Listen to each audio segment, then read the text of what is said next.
নিয়ে চলে এলাম ফেসবুক টিকটক ভাইরাল লাবাং তৈরি করার রেসিপি। তো ডিয়ার ভিউয়ার্স, সাথেই থাকুন।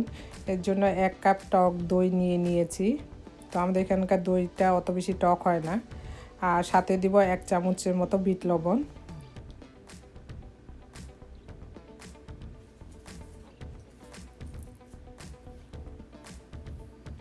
তারপরে জিরা ধনিয়ার গুঁড়ো দিব 1 চামচের মতো।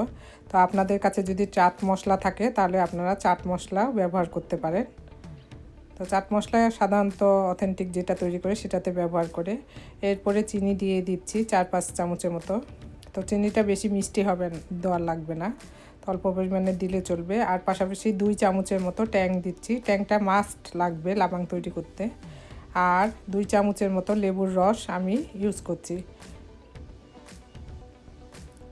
তো পুদিনা পাতা যদি থাকে পুদিনা পাতারও রস আপনারা 1 চামচের মতো ব্যবহার করতে পারেন।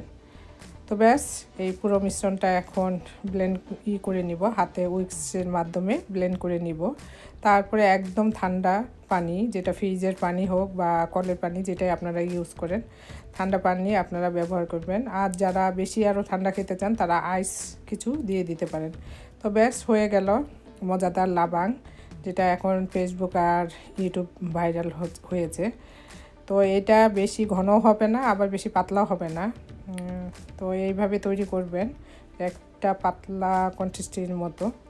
তো এখন আমি একটা কাচের জারে ঢেলে নিচ্ছি, ফ্রিজে রেখে দিব। শুধু ইফতারের আগ মুহূর্তে বের করে খাবো আমরা।